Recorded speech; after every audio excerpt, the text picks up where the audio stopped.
Right, so good evening po sa ating lahat mga kapuntos, mga kaabag at mga kapatid. So sa gabi pong ito ay mayroon po tayong magaganap na debate, no? Between Seventh Day Adventist Church laban kay Brother Jando ng Roman Catholic. At ang tema na kanila pong napagkasunduan ay patutunayan ni Brother Jacob na ang man of sin sa 2 Thessalonians chapter 2 ay ang Papa. So, ako po bilang isang moderator ay mamamagitan lamang sa kanila. Okay? Although, isa pa akong Katoliko, pero gagampanan ko po ang aking role bilang moderator. So, hindi po ako magiging bias dito. Actually, gumawa po ako ng 10 rules, no? So ito po yung mga rules ng debate mga kapatid, pakinggan niyo po ha. Ang unang rules, ang debate ay sisintro lang sa tema na pag-uusapan. Ibig sabihin, hindi pwedeng umabot sa rebulto, hindi pwedeng umabot sa pagkaina ng Diyos ni ng Birheng Maria, or sa ano pa mang objection ng mga ibang mananampalataya about Catholic doctrine. Dapat sisentro lang kayo sa tema na dapat pag-uusapan. Okay? Yan po ang una natin. Pangalawa, isang objection lang at isang counter kung meron man kayong objection sa inyong kadebate.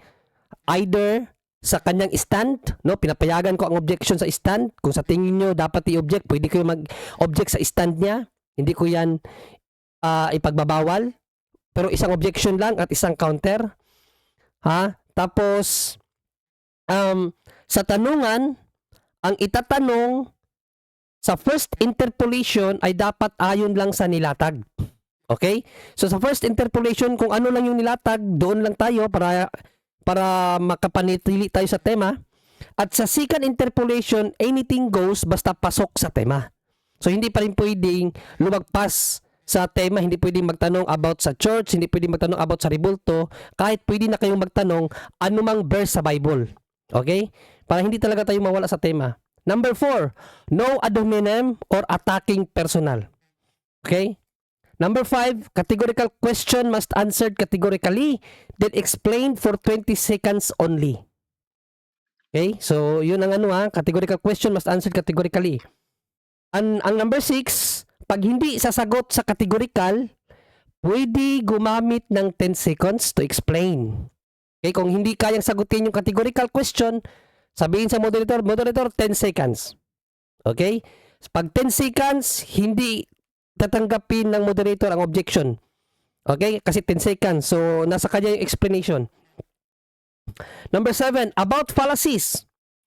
Pwede mag-object ang bawat debater kung anong uri ng fallacy, tapos hihingin ang side ng isa, tapos hatol ang moderator kung dapat ipagpatuloy ang pahayag o tanong ayon sa fallacy statement. So, kinakailangan ma-determine ko muna na fallacious nga, no? At hihingin ko yung side ng isa kung ano ang kaniyang sagot sa objection na fallacy. Kapag sa aking analisa ay tama yung objection na fallacy, yun, hindi dapat sabihin yun. So, ipagbabawal ng moderator yon. Okay? So, nasa akin ang hukom kung pwede kong ipagpatuloy or hindi. Depende sa sagot ng ino-object. Number 8, kapag nakatanggap ng 2 warning mula sa moderator ang bawat debater na di nakikinig sa moderator, bawas ng 1 minuto sa kanyang oras, tanungan man o sa stand. So kapag may 2 warning na kayo kasi hindi kayo nakinig sa akin, tapos patuloy kayo sa sa debate kasi ganun pag uminit na, minsan hindi na pinapakinggan ng moderator. So kapag sinabi ng moderator na moderator's time, makinig ang 2. Pag hindi, warning 1, pag warning 2, pag pangatlo, minus na yung oras ng 1 minuto. Number 9, moderator decision is final and dapat respetuhin. When I say dapat respetuhin, pagkatapos ng debate, wala dapat komentaryo kasi hindi maganda yun na komentaryo na nirerespeto nyo nga dito pero pag hindi nyo na nirerespeto. Number 10, respetuhin ang moderator. So, kasi ako yung moderator, dapat marespeto ko. Pag sinabing moderator's time, makinig. At hindi dapat awayin ang moderator. Okay? Yan lamang po ang aking 10 rules. So tatanungin ko ang bawat isa, unahin ko ang affirmative side kung agree ba sa mga rules na nilatag ko, o kung may gusto kang idagdag, pwedeng ipaabot sa moderator. Agree ba ang affirmative? Hello bro, magandang gabi. Okay na yung rules niyo. Wala naman akong disagree doon. Patuloy lang tayo sa sunod kung ano man yung nasunduan ngayong gabi. Okay, maraming salamat kapatid. So sa negative side naman, agree ba bro sa aking statement? Okay, no probs. Okay, maraming salamat. Alright, so mga kapatid, no, fasten your seatbelt kasi mag-uumpisa na po ang pagdidebate at ibibigyan ko ng 20 seconds. 20 seconds. Ano pala, yung oras nyo pala, anong napagkasunduan nyo sa oras kasi sa inyo yung ano eh. Ano ang- lang bro? Russia time na lang, 10-7, 10-7. Sige. Sige, Russia time. Russia time tayo. So, 10 minutes ang first stand, tapos interpolation, 7 minutes. Tapos sa second stand, 10 minutes din. 7 minutes ang interpolation, tapos ang final conclusion is 5 minutes. Alright? So, bibigyan ko si Brother Jacob ng 10 minutes para sa kanyang latag. So, Brother Jacob, ang iyong 10 minutes ay i-start kapag magsasalita ka. Bro, Jacob, go ahead. Magandang gabi sa ating lahat at ating tutukuyin kung ito nga ba ay Santo Papa, tukoy sa Santo Papa ang nakasulat sa 2 Thessalonians chapter 2. May tinutukoy ba tayong pangalan dito? Ang chapter na ito, ang aklat na ito ay nasa 2 Tesalonica. So sinabi dito, mga kapatid, tungkol naman sa pagbabalik ng ating Panginoong Hesukristo at sa pagtitipon sa atin upang makapiling niya, nakikiusap kami sa inyo na huwag agad magugulo ang inyong isipan o mabahala kung mabalitaan ninyong dumating na ang araw ng Panginoon. Huwag kayong maniniwala kahit sabihin pa nila iyon ay pangaral o pahayag o isinulat namin. Huwag kayong magpapadaya kaninuman sa anumang paraan. Hindi darating ang araw ng Panginoon hanggat di pa nagaganap ang huling paghihimagsik laban sa Diyos at ang paglitaw ng suwail na itinakda sa kamkan. Ito ho yung verse na tinutukoy natin mga kaibigan, na the man of sin. So, itataas niya ang kanyang sarili at kakalabanin ang lahat ng dakilang Diyos. Ang Diyos dito ay yung small letter at hindi yung malaking Diyos. At sinasamba ng mga tao, uupo siya sa templo ng Diyos. Ito yung tinutukoy na Diyos na malaki at magpapakilalang siya ang Diyos. Hindi ba ninyo natatandaan? Sinabi ko na ito sa inyo nang ako'y kasama ninyo. Hindi pa nga lamang nangyayari ito dahil may pumipigil pa at alam ninyo kung ano iyon. Lilitaw ang suwail pagdating ng takdang panahon. Ngayon pa man ay gumawa na ng hiwaga ng kasamaan at mananatiling ganyan hanggat di naaalis ang humahadlang sa kanya. Kung maaalis na ang humahadlang, malalantad na ang suwail. Ngunit pagdating ng Panginoong Jesus, papatayin niya ang suwail. Bubugahan niya ito ng hininga mula sa kanyang bibig at pupuksain sa pamamagitan ng kanyang nakakasilaw na liwanag. Paglitaw ng suwail, taglay niya ang kapangyarihan ni Satanas. Gagawa siya ng lahat ng uri ng mapaglinlang na mga himala at kababalaghan. Gagamit siya ng lahat ng uri ng pandaraya sa mga mapapahamak dahil ayaw nilang mahalin ang katotohanan na makakapagligtas sana sa kanila. Dahil dito, hahayaan ng Diyos na sila'y malinlang ng rito ng tiyan at maniniwala sa kasinungalingan. Sa gayon, mapaparusahan ang lahat ng natuwa sa paggawa ng kasamaan sa halip na maniwala sa katotohanan. Napakasimple ng aklat ng ikalawang Tesalonika chapter 2, mga kaibigan. Ang taong ito ay dating mananampalataya,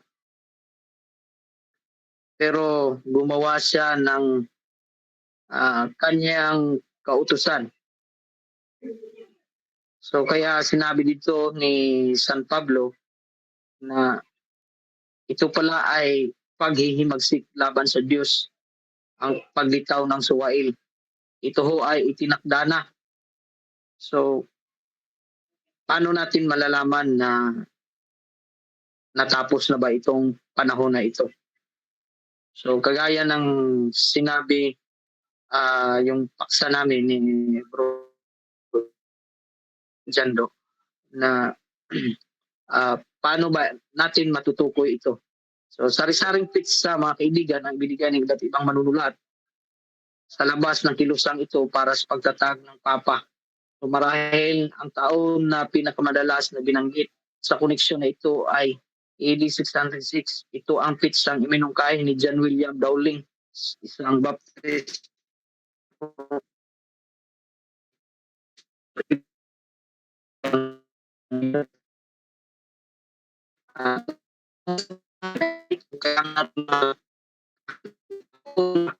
Moderator's time, moderator's time. Brother Jacob, moderator's time. Brother Jacob, moderator's time. Bro Jacob, Brother Jacob, ang hiwaga samaan ay na. Brother Jacob, Ang Brother siya na Jacob, ngayon ay nagpapaalam sa pag-iisip. Bro Jacob. Ay, Bro hayaan Jacob. na siya ay Bro Jacob, kung magagayoy. Brother Jacob, Mahayag ang masama na yaon. Brother Jacob. Yes, bro.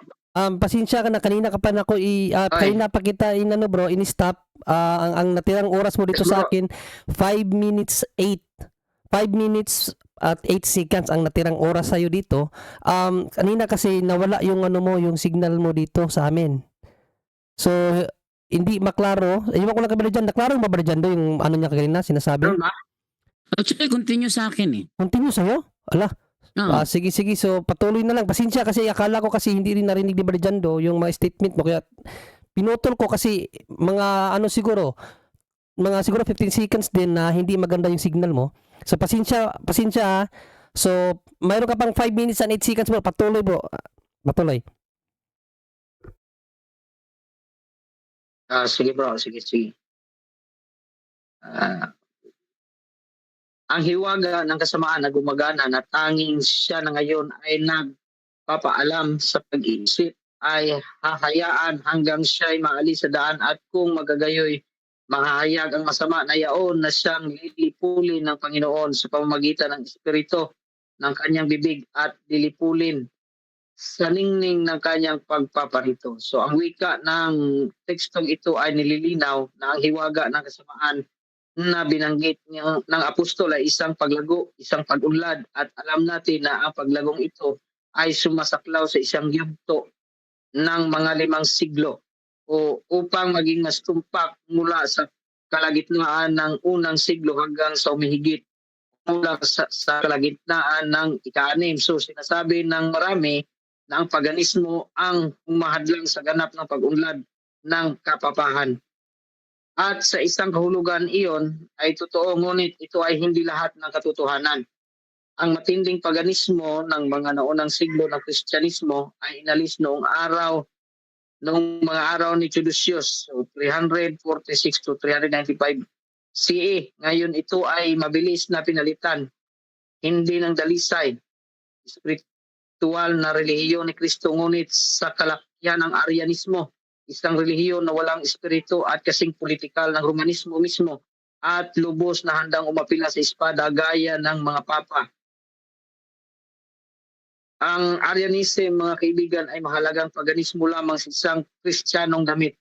So ang katotohanan na tinanggihan ng mga Arian ang pagka-Diyos ni Kristo ay sapat na upang patunayan silang mga virtual na pagano.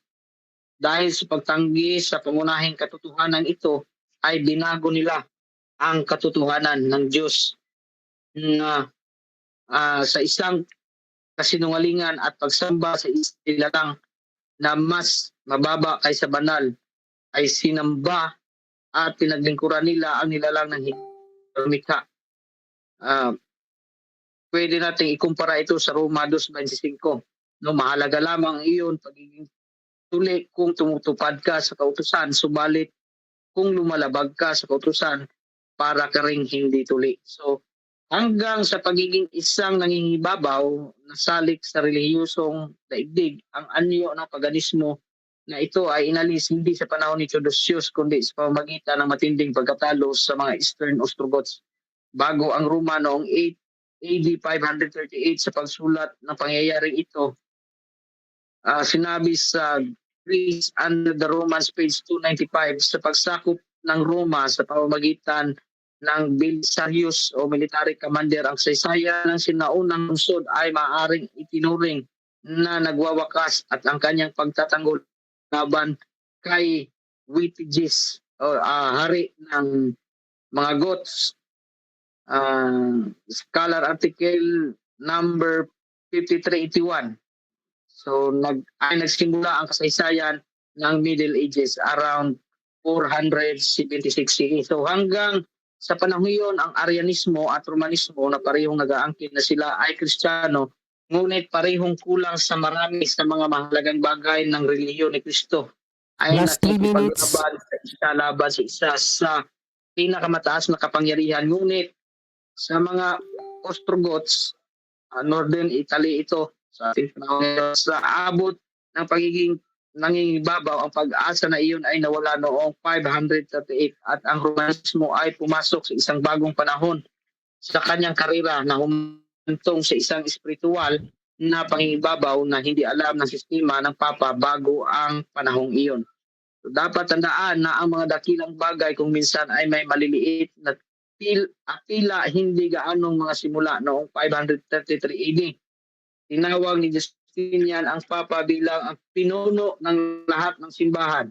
So Code of Justinian, Book 1, Title 1. Maya-maya pa, ngunit sa parehong taon, inulit ng emperador ang isang desisyon na naunang ginawa na ang lahat ng mga bagay na may kinalaman sa simbahan ay isinangguni sa Papa.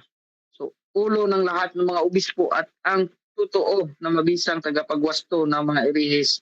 Last Itong 1 panahon na minute. ito, mga kaibigan, ito yung tinatawag natin na state and religion unity. So nagkaroon ng kapangyarihan. Kaya kung ating babalikan ang persecutions, mga kaibigan, nagkaroon ng persecution sa iba't ibang Christian denominations dahil unity ang state and religion. Last 30 Kaya- seconds. Ang kapangyarihan ng Santo Papa. Hello bro? Yes bro, may 20 seconds ka pa bro. Hello. Pwede pakipost ilang minuto ang natira. May natirang 16 seconds na lang dito bro. 16 kasi pinapost mo. Hello. Bakit bro? Anong ano mo? Anong concern bro?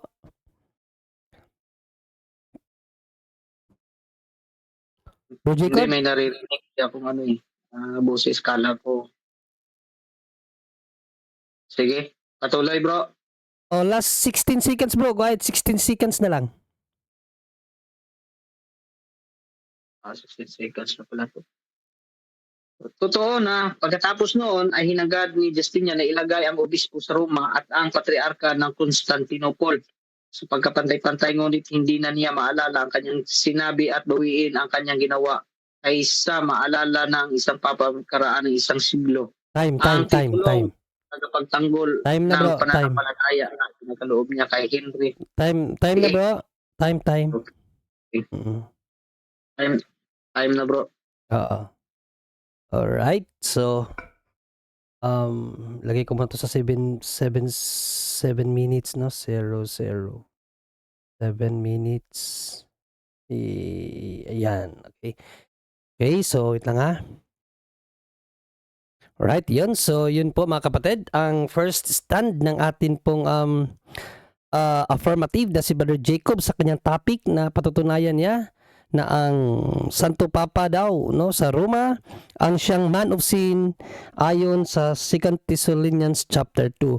At without further ado, ibigay na natin sa negative para sa kanyang 7 minutes interpolation sa lahat ng pahayag ni Brother Jacob. Brother Jando, go ahead. Okay, ayon sa verse 3, hindi darating ang araw ng Panginoon hanggat di pa nagaganap ang huling paghihimagsik laban sa Diyos. Ang tanong, naganap na ba ang huling paghihimagsik laban sa Diyos? Yes or no? Kung sa ating panahon ay naganap na.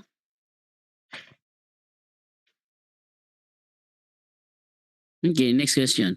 Dahil question. naganap na, Yes. anong taon ito naganap? Anong taon?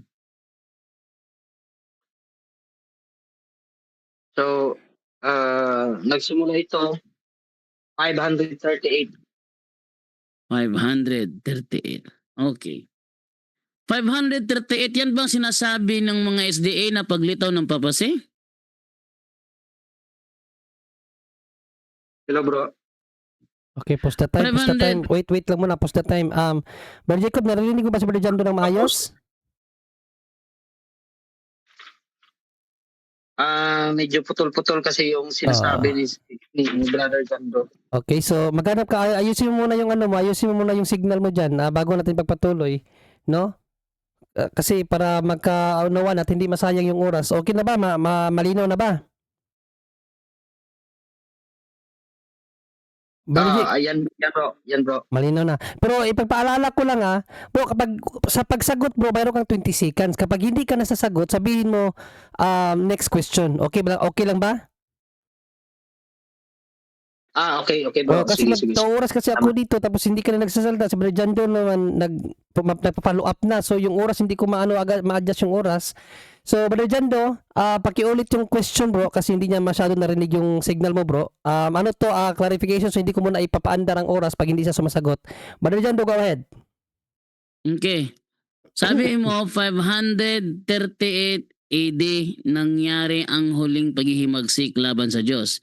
Ibig sabihin ba pagkatapos ng 538 AD wala nang paghihimagsik na nangyari?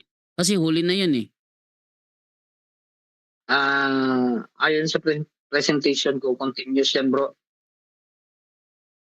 Continuous yung paghihimagsik na yan.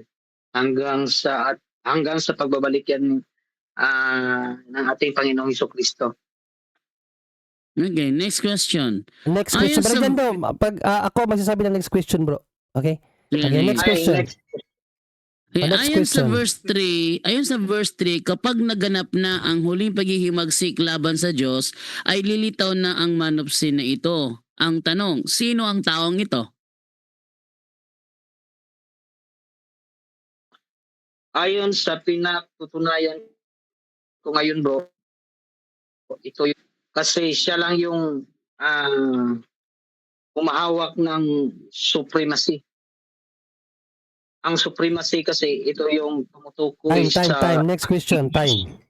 kung at Okay, next question. Ang sabi mo kasi 538 AD nang lumitaw itong papasi. Ang tanong, sinong papa ng 538 AD?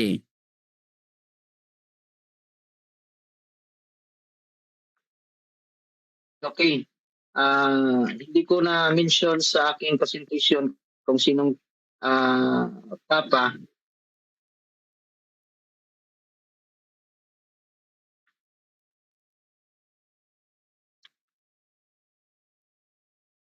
Hello Next bro. question bro. Mag-next question kapag hindi ka nasasagot, sabihin mo next question bro. Okay? Okay, Brother John Doe, next question. Okay.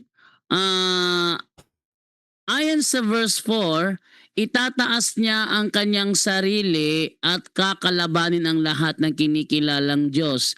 Sinong papa ang kumalaban sa mga kinikilalang Diyos? Okay. Hindi ito tumutukoy sa single person bro. Yung tutunayan ko ay isang supremacy position bilang Santo Papa kasi nga Next supreme. question, next question. Sila yung may next question. Okay.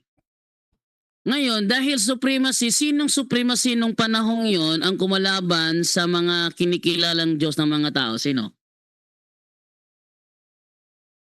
Okay, yung tinutukoy mo siguro na Santo Papa nung 538 AD, kung ating babalikan, ito ay si Pope Vigilius. So, ito yung una na appoint sa panahon ng Justinian period. So, sa kanya Next nagsimula, bro. question. Gusto mo ng pangalan? Next question. Meron ka bang dokumento na si Pope Vigilius ay kinalaban ng lahat ng mga kinikilalang Diyos ng mga tao? Okay, ayon sa aking pinatutunayan, bro, ang pagiging posisyon ng Santo Papa ay isang kumakalaban sa pagiging Diyos. Kasi nga, kung babasihan natin Next yung question, titulo, next question. the title Vicarius. Next question bro, next question. Ikaw ang bumang kanina na small day. Hindi big day. Binanggit mo yung kanina sa stand mo. Ito ay small day, hindi big day. Sinong God na sinong Diyos na small day ang kinalaban nitong Pope Vigilius?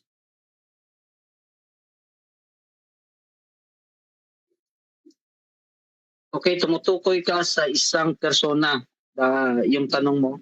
At sa aking pinatutunayan, wala akong binanggit na persons, Next pangalan, question. sa aking presentation. Next question bro. Okay, next question. Sabi niya sa verse 4, kakalabanin niya ang mga kinikilalang Diyos ng mga tao. Kinalaban ba niya ang kinikilalang Diyos ng mga Muslim? Yes or no?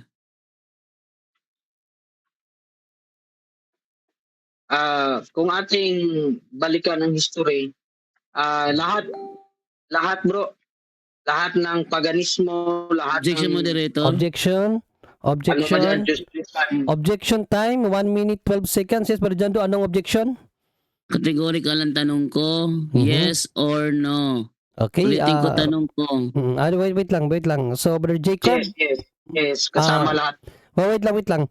Ang question is categorical, yes or no ba daw? So, may objection ka ba, Brother Jacob? A counter objection? Wala. Wala ka counter objection. Okay, so sasagot ka ba do sa categorical bro? Mayroon ka pang 5 seconds. 5 seconds na titira. Sasagot ka ba doon bro or ipapaulit mo yung tanong? Yes, sagot po. Sasagot ka. Okay, bro, mayroon kang 5 seconds. Go ahead. Yes. Hello bro, hello. Yes, yung sagot ko. Yes. Okay, next question, Brother Jando. Remaining time, 1 minute and 4 seconds. Brother Jando, go ahead. Next question. Meron ka bang dokumento na merong Santo Papa na kumalaban sa Diyos ng mga Muslim?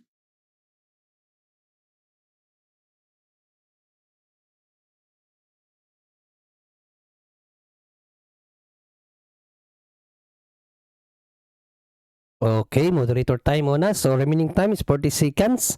So, Brother Jacob, Dumikit. parang dumikit ang iyong mukha. Brother Jacob, how are you there? Bro Jacob? Hello bro. Yan na, medyo, Ay, nawala siya. So, tawagan mo ulit, Brother Jando.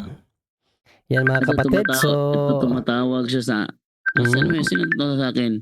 technical Sa akin ba problem. to? No, technical problem. So, meron na lang 40 seconds, Brother Jando, ha? Ito. Okay. Hello. Hello bro. Ayaw, sige. Continue. Okay, so, remaining time is 40 seconds. Pero dahil hindi naklaro yung katanungan kasi nawala si Brother Jacob, Brother Jando, paulit ang yung tanong within 40 seconds. Go ahead, Brother Jando. Sabi mo yes. Kung ganon, sinong Santo Papa ang kumalaban sa kinikilalang Diyos ng mga Muslim? Okay, actually wala yan sa topic natin bro Jando, yung about Islam. Pero ang sinabi ko kasi kanina, lahat ng Diyos, lahat ng mga gods Ah, kung ating pagbabasihan ang Next history, question. Remaining time, 20 seconds. Wave ko na lang. Wave. Okay. So, wait lang ha. Kasi i-wave na. Balik ko lang yung oras, mga kapatid. Alright. So, wait lang ha. Saan na ba yun? Wait lang. Ayun. Oh, no. Hindi pala ito. Wait lang. Saan ba yung timer?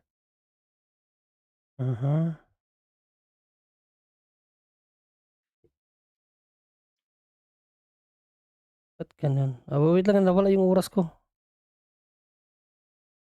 Ayun. Hindi eh. Wait lang. Ano ba yan? Ba't nawala? Sorry. Pasensya ha.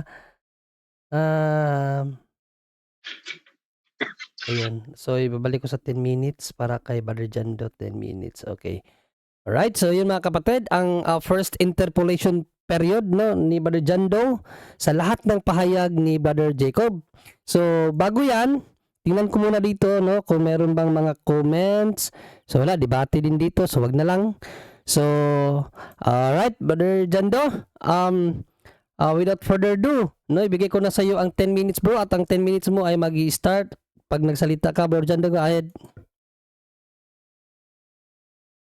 Bro, wala kang mic. Okay. Maraming salamat mga kaibigan dito sa mga nanood sa ating live ngayon. Actually, pinapalanda ka ng mga Seventh-day Adventist na meron daw silang spirit of prophecy. Pero ang totoo niyan, palpak talaga ang kanilang interpretation. Kung uunawain mo kasi ang kanilang interpretation sa mga sinasabing prophecy sa Biblia, talagang hindi tumutugma sa realidad.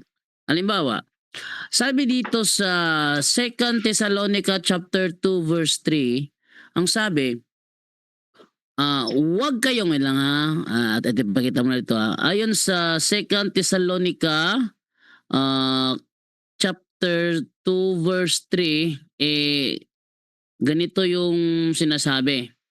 Huwag kayong padadaya kanino man sa anumang paraan. Hindi darating ang araw ng Panginoon hanggat di pa nagaganap ang huling paghihimagsik laban sa Diyos at ang paglitaw ng suwail na itinakda sa kapahamakan. Actually, maraming paghihimagsik ang mga nangyari.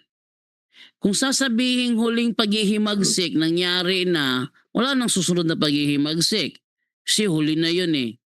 Yung sinabi niyang continuous ay mali. Bakit?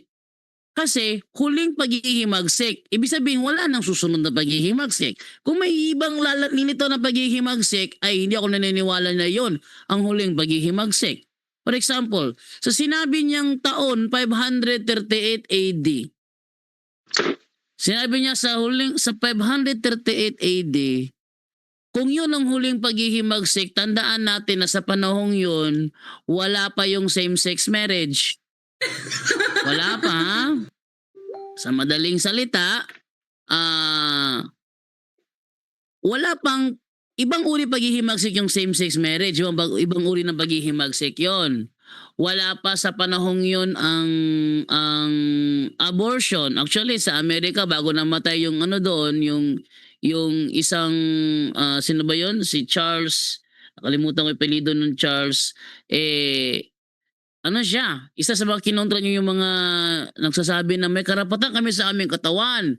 Katawan namin to, karapatan namin ito. O, di ba? Sabihin, isa yun sa paghihimagsik.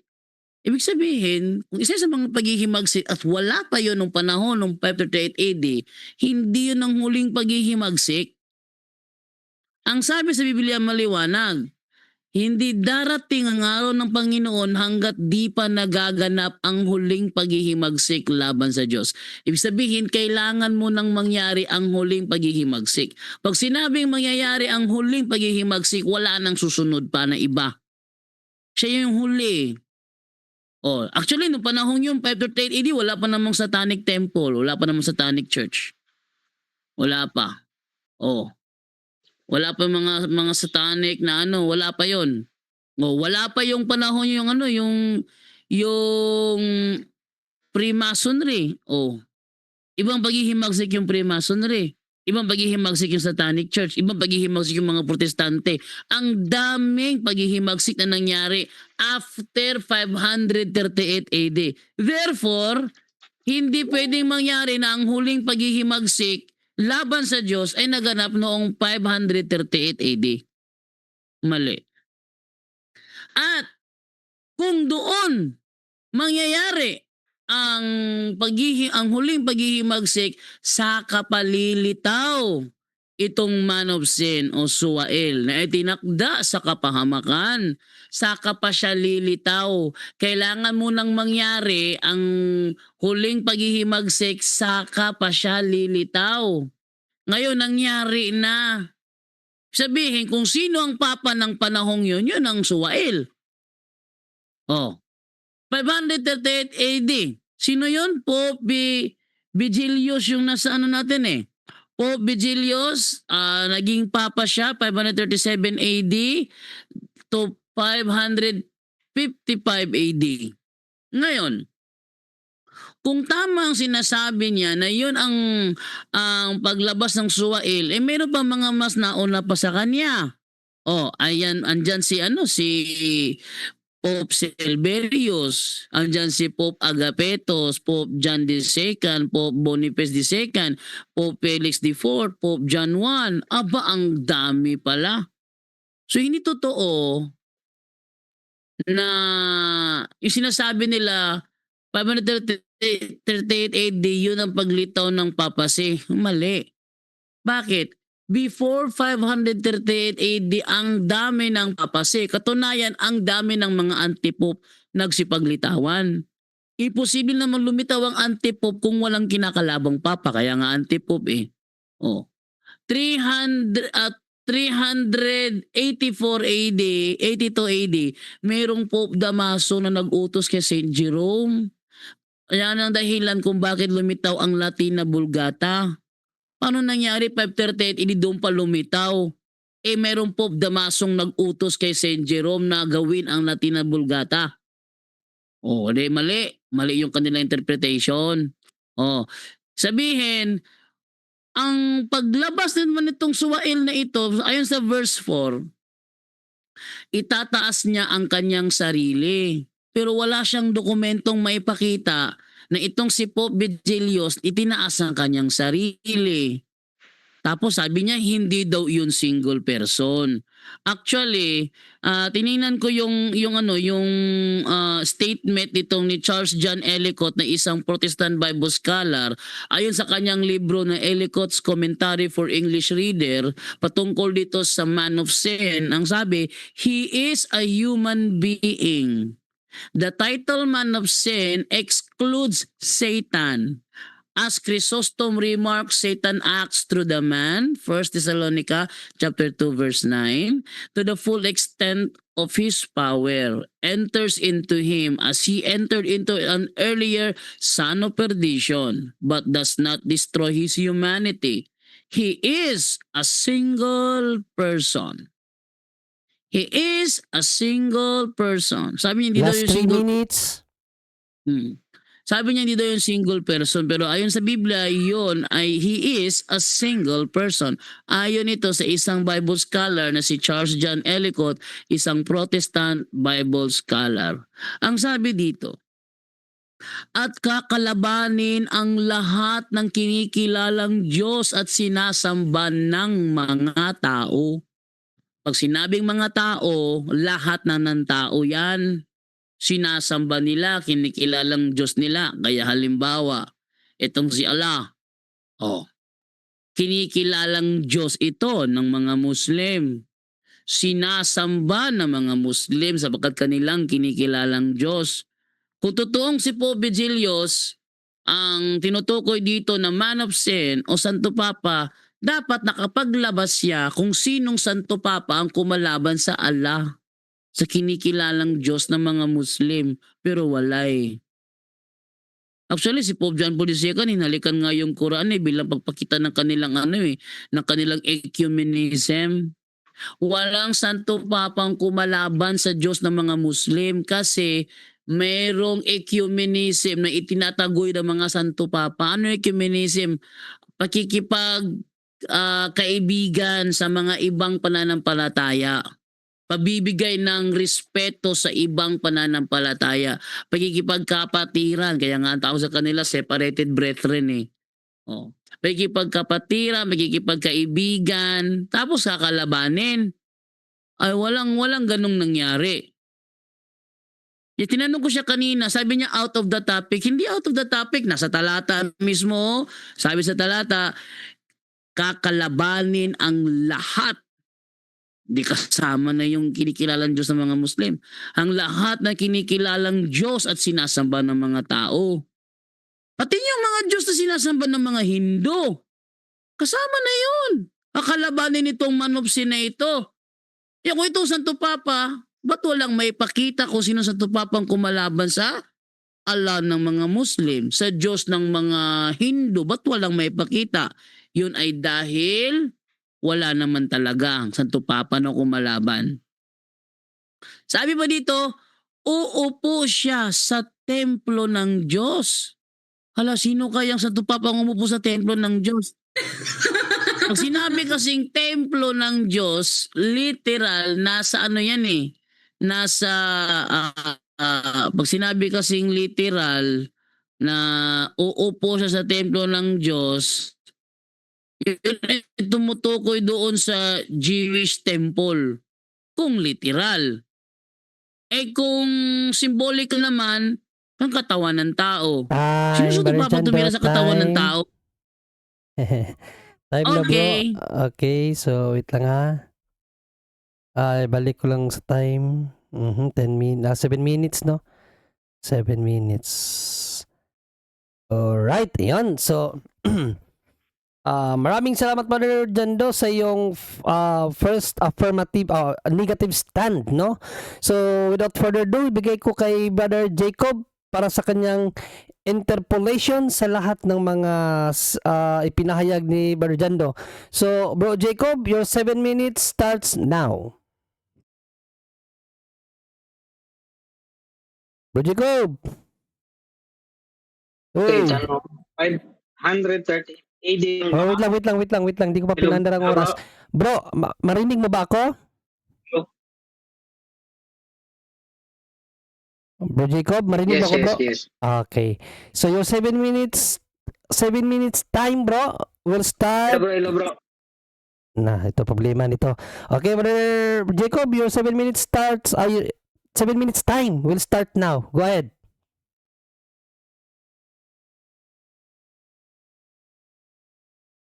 Uh, 538 AD lang ba para sa iyo ang paghihimagsik laban sa Diyos? Unang tanong. Hindi. Actually, kaya nga ako tutuloy yun ang huling paghihimagsik eh. Kasi marami pa paghihimagsik ang dumating.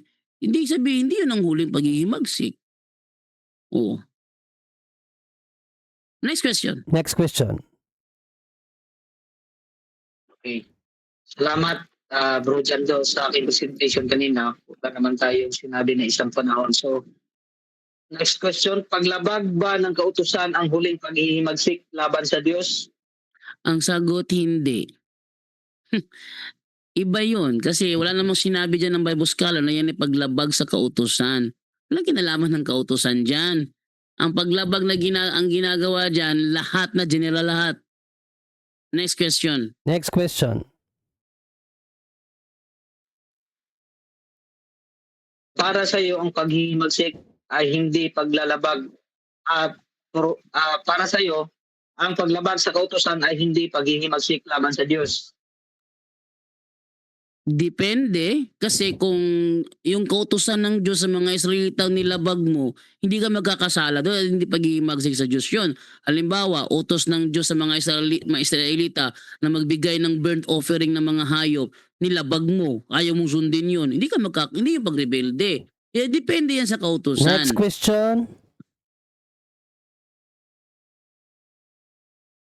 Ang tinutukoy ba sa 2 Thessalonians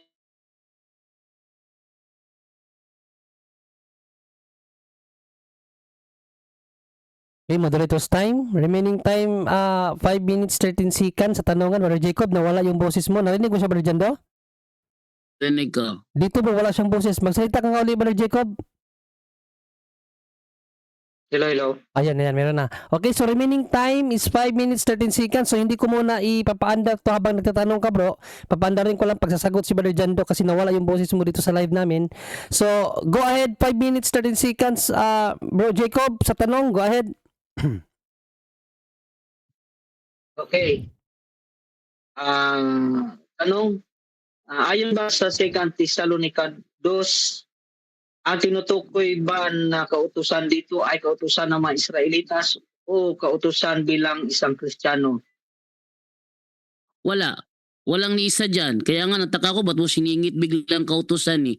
Wala mang binanggit na kautusan ng Kristiyano, kautusan ng mga Israelita. Walang binanggit na kautusan dyan. Siningit mo lang bigla eh. Next question. Next question. Para sa iyo ba na ang paglabag sa kautusan bilang isang Kristiyano o kautusan ng Kristiyano ay hindi paghihimagsik laban sa Diyos? Depende bro. Halimbawa, yung same-sex marriage. Ewan ko lang kung anong kautusan yung nilabag ng same-sex marriage. O, yung ang dami, basta. Maraming paghihimagsik na nangyari. Yung pagtayo ng Satanic Temple, Satanic Church. O, pagtayo ng mga Next question. Protestantismo. Next question.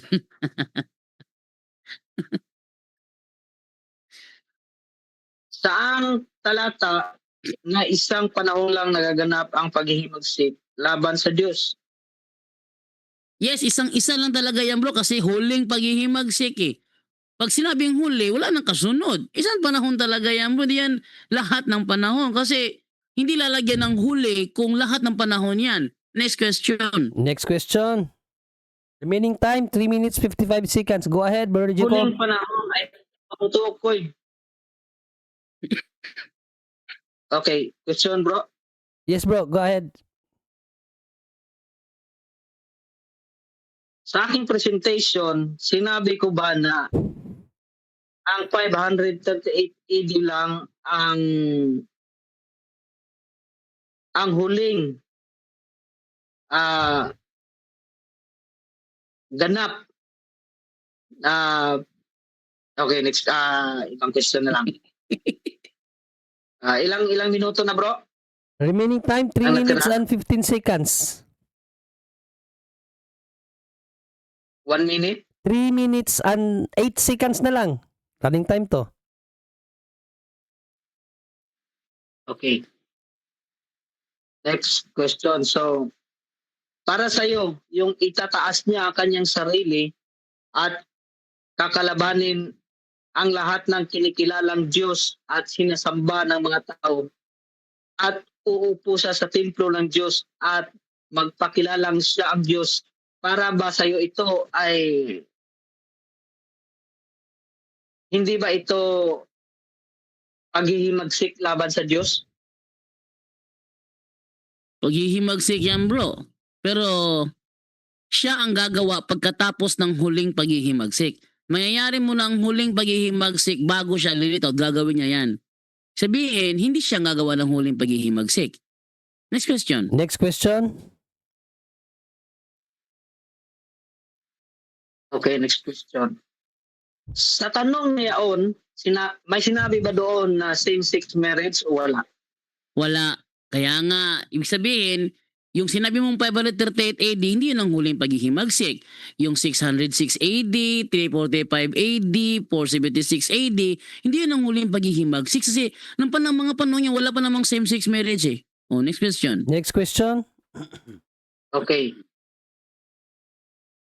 Ang sinabi ng 2 Thessalonica 2, uupo siya sa templo at magpakilalang siya ay Diyos. Para sa iyo, same-sex marriage ba ito o hindi? Hindi same-sex marriage. Ang ibig sabihin niyang uupo siya sa templo ng Diyos, uupo siya sa templo ng Diyos, magpapakilala siyang siya ay Diyos. Pero kabilang ang same-sex marriage sa paghihimagsik. Kaya nga hindi yun ang huling paghihimagsik eh. Kasi may dumating pang same-sex marriage. Next question. Next question. Remaining time 1 minute and 7 seconds. Go ahead. Saan sa talata na ang same-sex marriage ay kabilang sa paghihimagsik sa Diyos? Sa talatang ito sa talatang ito. Wala sa talata yan kasi paliwanag ko yan na isa Okay. sa mga paghihimagsik na mangyayari. Ibig sabihin, hindi ang huling paghihimagsik, hindi nangyari sa 538 AD kasi wala pa namang same-sex marriage noon. Dumating ang panahon may same-sex marriage na, edi ibang paghihimagsik na naman yon. Therefore, hindi yan ang huling paghihimagsik. Next Next question. question. Okay, wait ko na yung ibang question, bro. Okay, maraming salamat. So remaining time Time is pala 20. yung Yes, remaining time is 22 seconds pero winave na po ni Brother Jacob.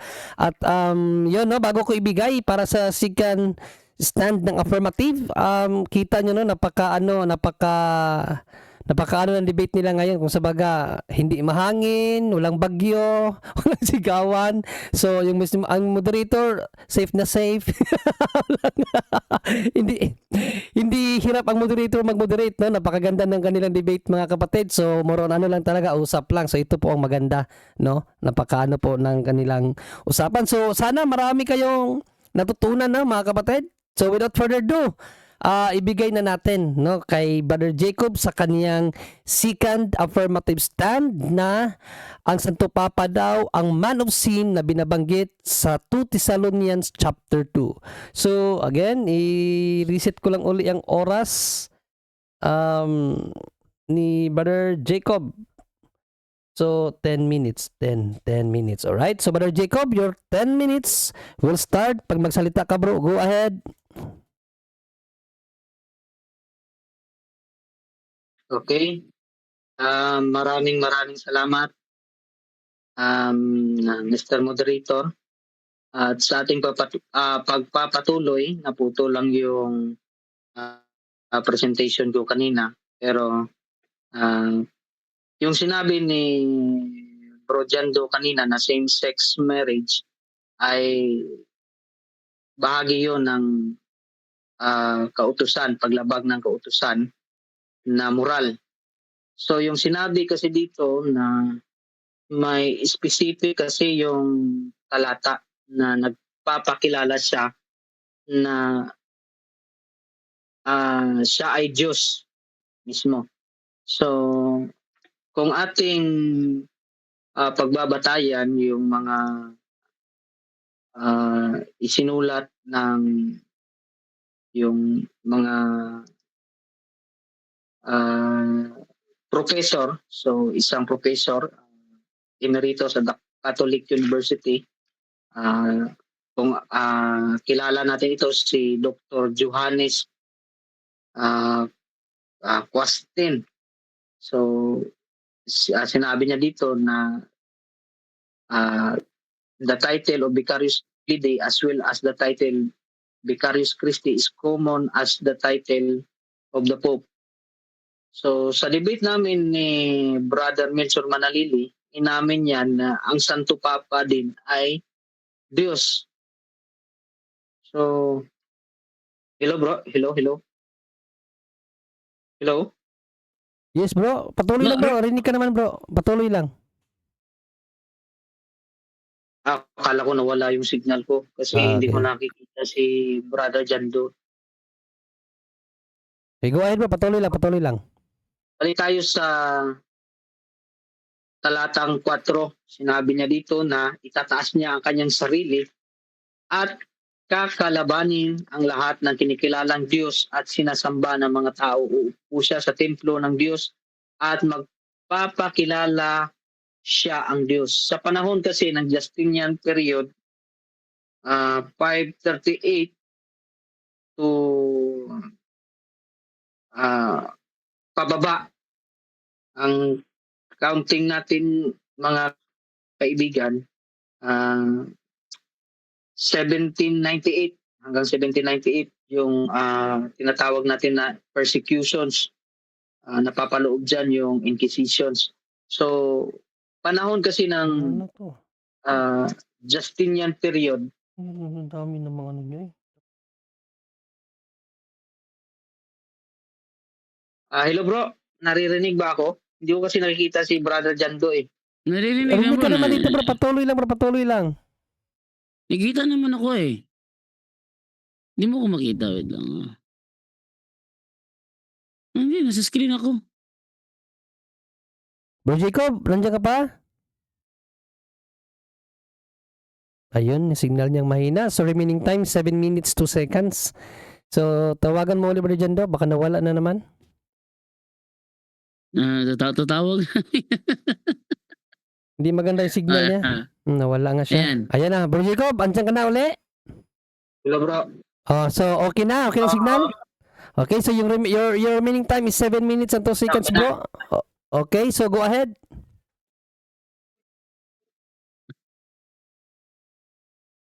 Okay. Sabi dito, hindi ba ninyo natatandaan, sinabi ko na ito sa inyo, nang ako'y kasama ninyo. Hindi pa nga lamang nangyayari ito dahil may pumipigil pa at alam ninyo kung ano iyon. Lilitaw ang Suwail pagdating ng takdang panahon.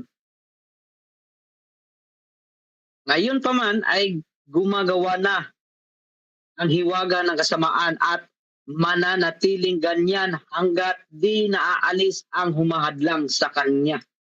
So tama yung sinasabi niya mga kapatid, no, na noon pa man ay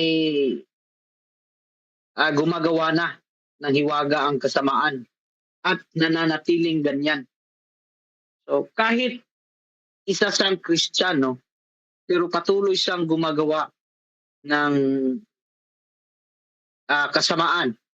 So specific ko dito yung verse natin sa 2 Thessalonica 2. Chapter na ito ay tumutukoy talaga sa Santo Papa kasi wala namang iba na pinakamalakas sa buong mundo, yung supreme sa buong mundo, yung umahawak. Kaya nga minention nga kanina na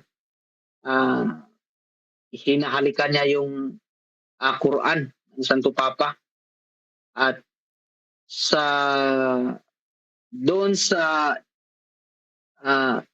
ating New World Order, lahat ng mga supreme leaders ngayon ay ino-honor yung supremacy ng pagiging Santo Papa. Kaya nga nagawa ng Roman Empire yung tinatawag natin na persecutions dahil sa paglabag ng kautusan ng simbahan. Kaya yung pumapatay at pumukulong, siyempre yung state. Kasi combine state and religion. Kaya nga, angkop po, ito wala namang makapangyarihan na supreme leader, kagaya ng Santo Papa sa ating present time mga kaibigan. At inamin na ng kaibigan nyo, kasama nyo simbahan na si Brother Milchoros. Kaya angkop talaga ito.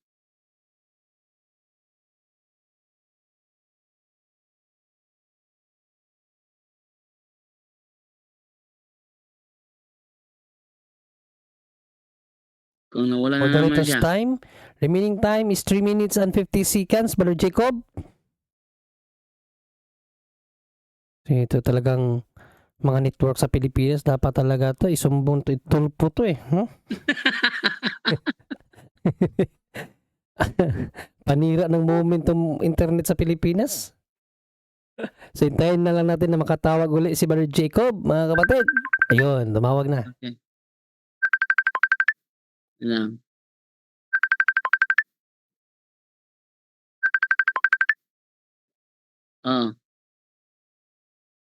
Hello bro, nawawala yung signal ko ba? Oo nga eh. Sige. So, Brother Jacob, you have still 3 minutes and 50 seconds, bro. So, patuloy lang, bro. Okay. Patuloy tayo, no? Sinabi ng mga Romano Katoliko na ang dalawang espada na binanggit sa Lucas 22:38 ay kumakatawan sa otoridad na ibinigay sa simbahan ni Kristo mismo. Ang isa ay sibil at ang isa ay spiritual na otoridad. Ito yung state and religion unity. So inangkin ng Papa ang karapatan hindi lamang sa spiritual kundi maging temporal na kapangyarihan. Hindi lamang niya inangkin ang karapatan at hanggat maaari ay gumagamit ng otoridad na humirang ng mga pastor, mga guro, mga pari at mga obispo, kundi pati na rin ang mapatalsik at maglagay ng mga hari. Ang layunin ng mga Pranses sa mga kaganapan na humahantong sa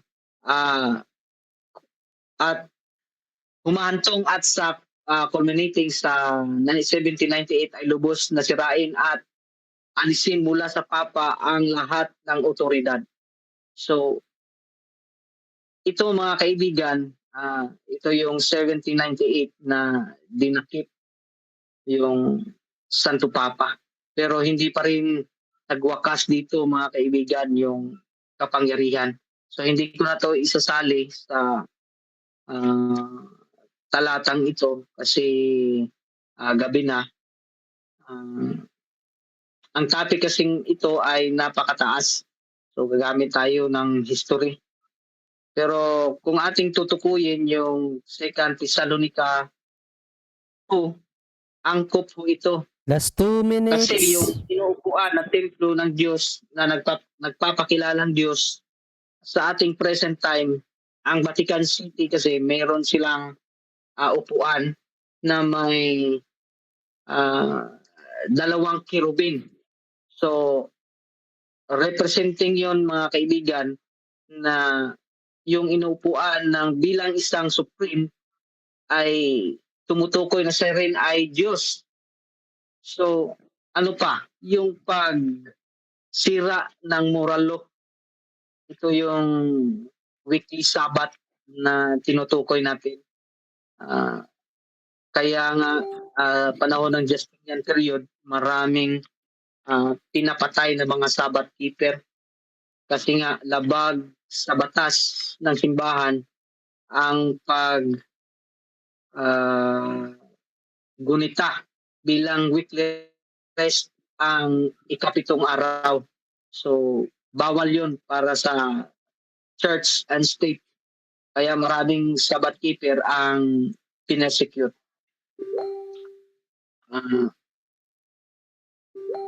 Verse 9, paglitaw ng suwail, taglay niya ang kapangyarihan ni Satanas. Gagawa siya lahat ng uri ng mapanlinlang na mga himala at kababalaghan.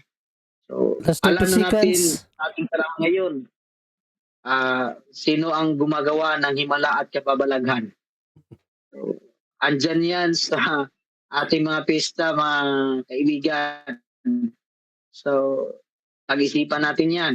Gagamit siya lahat ng uri ng pandaraya sa mga mapapahamak dahil ayaw nilang mahalin ang katotohanan na makakapagligtas sana sa kanila.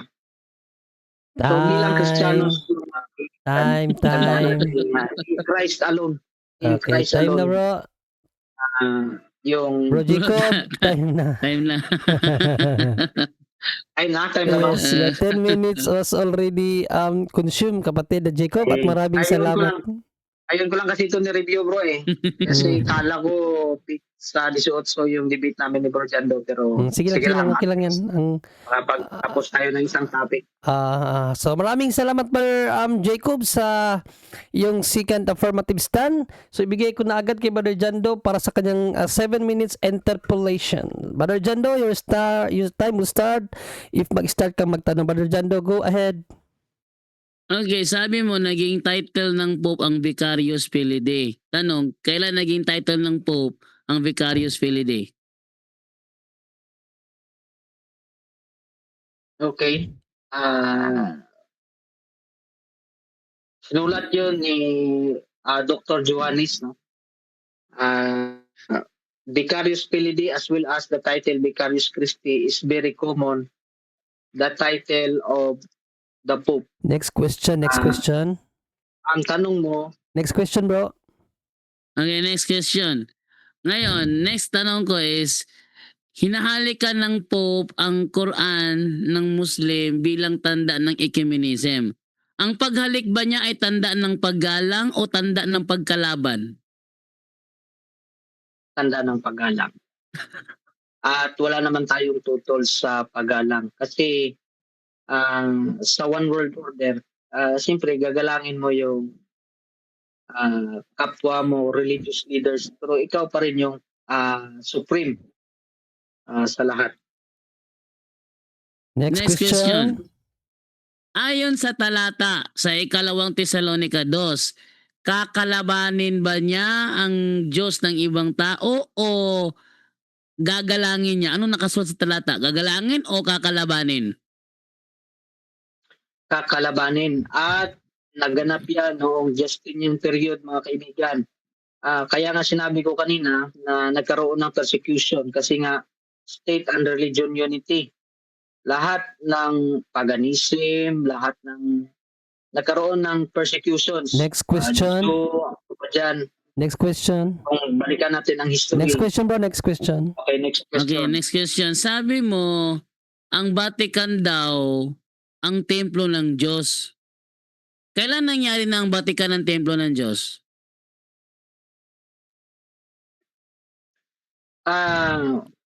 Wala kaming claim na ang Vatican ay isang templo ng Diyos. Yung tinutukoy kasi dito sa talata sa 2 Thessalonica 2, Kapitulo 2, versikulo 4. Next question, next question. Next question bro. 20 seconds already Okay. consume. Next Okay, question. next. Pwede ka bang tapusin ko yung sagot, bro? Hindi, 30 seconds lang bro. Same question pa rin pero tatapusin kong Okay. Sabi mo nangyari yun sa Justinian period. May inquisition na ba panahon sa Justinian period o wala pa? Yung sinabi ko is persecution. Okay. During Justinian period, 527 to 565 AD, ito yung relation between power Next question na. and emperor. Okay, again. Next Next question. question. Yung time na Next Okay, question bro, next next question. Ang sabi sa Biblia, itong taong suwail na ito uupo sa templo ng Diyos. Ang tanong, ano ang templo ng Diyos na kanyang uupuan? Ano yun? okay. Ito ho ay pagkilala. Ito yung 2 Thessalonica 2:4. Ito ay pagkilala lang na siya ay uupo sa templo ng Diyos. Pagkilala sa tao. Kasi nga, ang templo ng Diyos andun sa langit. Yung templo ng Diyos. At Next question. bilang tao, Okay. walang Next question bro, next question. Itong Okay, Santo okay. Papa na sinasabi mo, ito ba'y uupo pa sa templo ng Diyos o nakaupo na sa templo ng Diyos? Okay. Ang verse na ito ay makahulugan. Siya ay nakaupo na. Kasi nga yung templo ng Supreme Leader na Santo Papa ay merong 2 kirubin. Left and right. So, yun ay sumisimbolo na magpapakilalang siya ay Diyos. Next question, next Kaya question. nga magpapakilala. Next question. Next question. Dahil nakaupo na siya sa templo ng Diyos, ano yung templo ng Diyos kung saan siya nakaupo? Ano yun?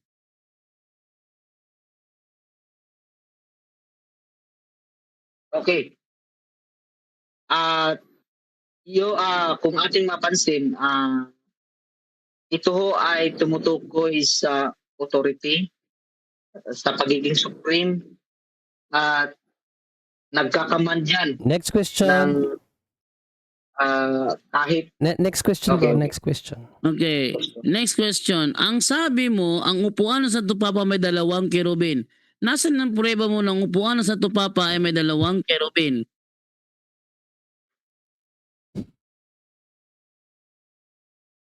okay.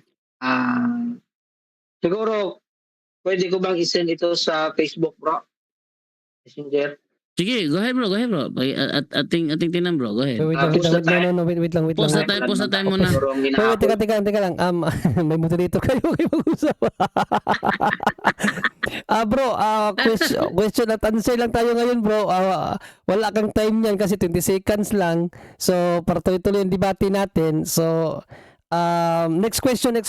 Go ahead. Manajando, remaining time is 1 minute 36 seconds. Go ahead. Okay, 1 minute 6 seconds. Okay. Ang sabi mo, ang Santo Papa gagawa ng himala tuwing piyesta. Sino Santo Papa gumagawa ng himala tuwing piyesta?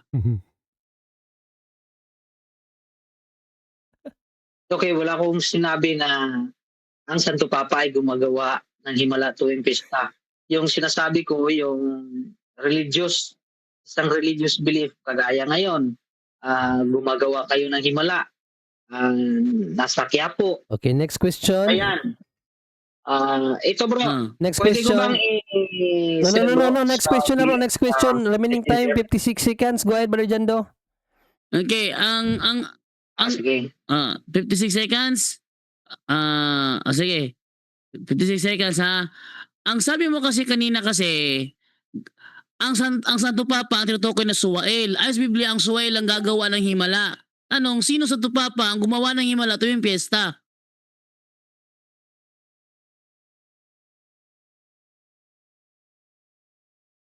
Bro, sagot na. Go. Hindi ko sinabi na mismo ang Santo Papa, kundi yung events ng, kasi nga, Next question. Remaining time 20 seconds, Brother Jando. Next question. Wave na. Wave na. Okay. Alright. Wave na. Oo, Okay, sinend ko na sa wait lang. Hindi pwede yan ganyan bro kasi patuloy tayo sa maya ka na lang mag-send kasi nasa debate pa tayo. Okay, so maraming salamat Brother Jacob sa mga sagot mo sa mga maiinit na tanong ni Brother Jando.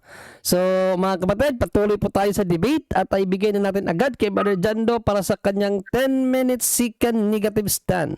So Brother Jando, your time will start kapag magsalita ka na. Go ahead, Brother Jando. Okay, thank you mga kaibigan. Ito yung pinaka gustong-gusto ko kapag ang topic is about prophecy. Dahil napapatunayan ko yung comedy ng kanilang turo. No? Bakit? Nung ako SDA, paborito ko kasing topic ito yung about sa sa prophecy. Kaya tuwang-tuwa ako kapag sila yung sinisingil ko sa kanilang interpretation sa prophecy kasi talagang nagiging comedy yung talakayan. Halimbawa ganito. Sabi niya naging title daw ng Pope ang Vicarius Filii. No. Kahit si Eli Soriano, bago namatay yun, binawi yung sinabi niya. Kasi never ginamit ng Pope, ayon kay Eli Soriano ha, never ginamit ng Pope ang title na Vicarius Filii. Bago pumanaw si Eli Soriano, sinabi niya never ginamit ng Pope ang title na Vicarius Filii. Yung Vicarius Filii lumitaw yun sa donation of Constantine. Yung donation of Constantine, hindi yun official na dokumento ng Simbahang Katoliko para sabihin yun ang title ng Pope. Actually, yung Vicarius Filii na nasa donation of Constantine, wala siya sa capital letter. Hindi siya proper noun ang ginamit dyan. Sa madaling salita, hindi siya title. Nasa common noun lang siya. Pag sinabing common noun, hindi siya title. Kung sisilipin mo yung donation of Constantine tapos yung donation of Constantine ang tawag pa naman doon is bogus na document, forgery ang tawag sa dokumento na donation of Constantine dahil forgery yun. Ibig sabihin ng forgery, fake document. So hindi pwedeng gamitin as official title ng Pope ang nagmumula sa isang fake document o isang forgery. Dahil doon lang naman nakasulat ang term Vicarius Filii sa donation of Constantine. At forgery yan, therefore hindi gagawing Pope title. ang nagpumilit ng Vicar Spirit as Pope title itong si Uriah Smith ng Seventh-day Adventist. Ayon sa kanilang libro The Ministry Magazine, November 1948, volume 21, number 11, noong mga anong taon nito, si Uriah Smith nagpunta doon sa Roma na mixture ng mga tiara ng Santo Papa. Ngayon, ayon dito, years ago, one of our prominent evangelists when in Rome secured some impressive pictures of one of the papal tiaras, but the photographs were without any wording of any sort on any one of the three crowns, front or back. Later, an artist in attempting to re-illustrate one of our standard books on the prophecies took this genuine photograph of a plain tiara and lettered upon it the three words Vicarius Felidae, one on each of the three crowns, on the premise that such was the name the Pope bore, and if it were not actually on the tiara, dinagdag lang, inedit na mixture ng Papa's tiara, tapos inedit, nilagyan ng wordings, wala naman doon. Kaya nga pinagalitan ng General Conference at bawal nang ipagamit. Pero mga SDA ngayon, matigas pa rin ang ulo, ginagamit pa rin. Pati si Pastor Leroy E. Fromm, kinontra yung statement na yan. Bakit? Natuklasan, yung dubious ang title dito Dubious Pictures of the Tiara ito sa kanilang libro The Ministry Magazine, hindi atin to ito sa SDA ito. Ayun, dagdag lang pala yan. Dinagdag lang pala ni Uriah Smith. Sa mga sila yung nagpumilit na Vicar Spirit title ng Santo Papa, pero never nangyari yun. Ngayon, ang sabi sa Biblia, kakalabanin niya. Itataas na kanya sarili, kakalabanin niya lahat na kinikilalang Diyos. Yung paghalik ni Pope John Paul II doon sa Quran ng mga Muslim, ang ibig sabihin nun, paggalang sa kanilang pananampalataya. Kapag ginagalang ang pananampalataya, hindi pagkontra yon. Hindi pagkalaban yun, ginagalang Pwede bang ginagalang tapos kukontrahin mo? Ginagalang ngayon, ano pa? Ano pa mga sinabi niya rito? Yung Vatican daw, sabi niya kanina itong man of sin ito ay nakaupo na sa templo ng Diyos. Nakaupo na.